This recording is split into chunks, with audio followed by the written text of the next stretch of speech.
राधे राधे।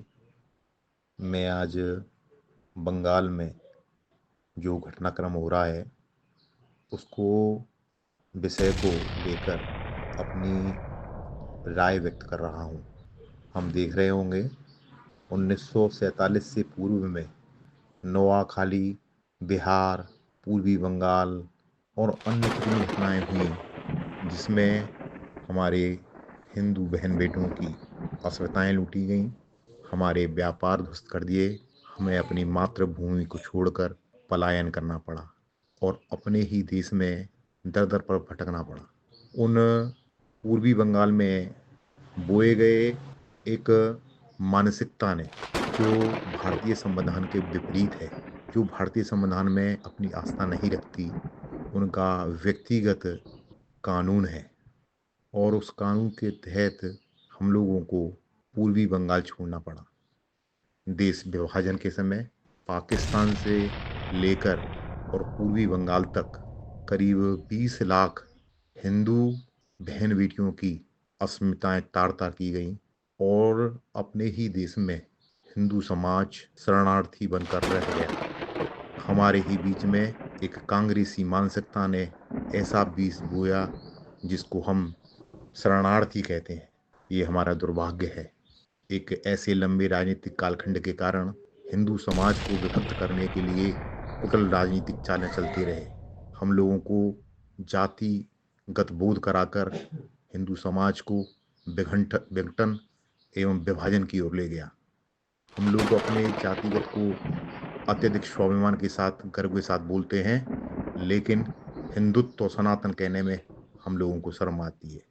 आज भी हम लोग गाड़ियों में देखते हैं कि विभिन्न जातियों के स्लोगन उसमें लगे रहते हैं। भारत सरकार को चाहिए कि देश के महान स्वतंत्रता सेनानी या पप्पा रावल, राणा प्रताप, छत्रपति शिवाजी, रानी चेमन्या, लक्ष्मीबाई, भगत सिंह, चंद्रशेखर आजाद, सुभाष चंद्र बोस, लाल बहादुर शास्त्री, सरदार वल्लभ भाई पटेल, डॉक्टर हेडगेवार जी, ऐसे कितने लोग हैं जो इनके बौद्धिक में इनके जो शब्द थे, अगर ऐसे शब्द हम अपने गाड़ियों पर लगाएं जो हमारी नई संतति को ऊर्जा का स्रोत बन सके। 19 जनवरी 1990 को मस्जिदों पे से आह्वान कर कर हमारी बहन बेटियों को, हमारे हिंदू परिवारों को एक रात में पलायन करना पड़ा। ये एक संघ की राष्ट्रीय बोध था, एक हिंदुत्व जागरण था जो संघ के प्रयासों से एवं हिंदुत्व प्रेमियों के या जागरूक हिंदुत्व के कारण हमारी बहन बेटियां सुरक्षित रहीं। पूरे देश के अंदर शरणार्थी के जीवन उन्होंने बीता। जो व्यक्ति कभी केसरों के बाग में रहा करते थे, जो हिमाद्री बर्फों से सजे हिमालय के बीच में रहकर अपने जीवन का निर्वाह करते थे, वह एक तंबू में आकर सीमित रह गए। विभिन्न वातावरणों ने हमारी नई संतति छीन ली। माँ के गर्भ में पल रहे पुत्र को उस वातावरण ने इस जीवन में आने से पूर्व ही काल ग्रसित कर दिया। ऐसी विभिन्न परिस्थितियां देश के अंदर बनी हुई हैं। केरल में आप वीर सावर की मोपला पढ़ेंगे, पूरे ब्राह्मण विहीन करने का षड्यंत्र, पूरे ग्रंथों को चला के नष्ट कर दिया।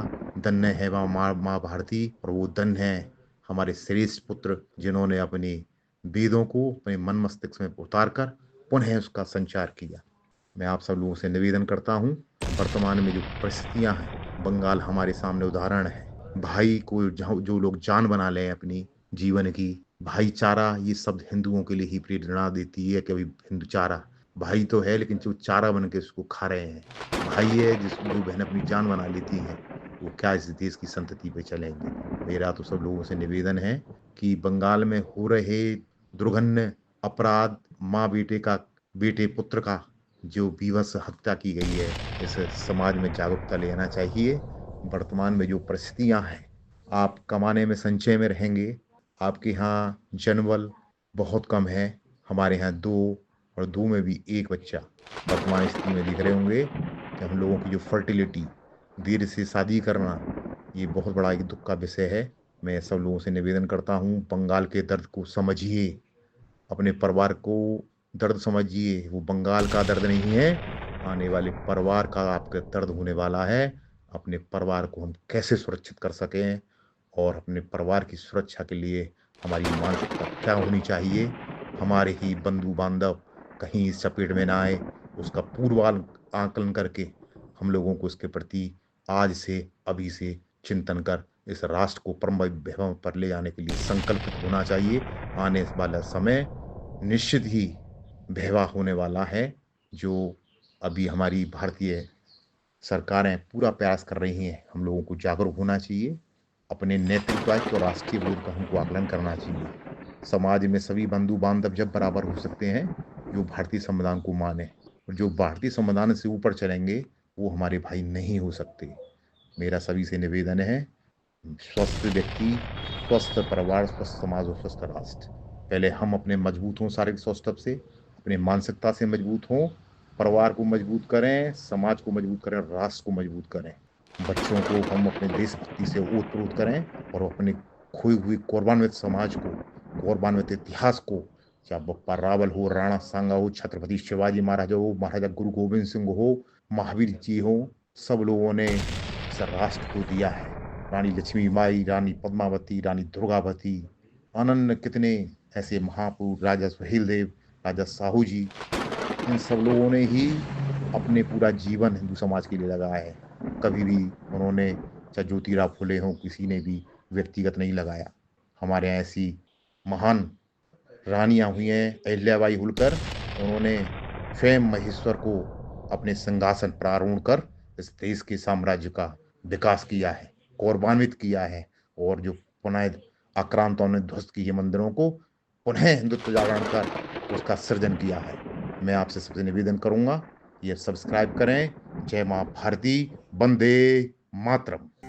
जिसने मरना सीख लिया है, जीने का अधिकार उसी को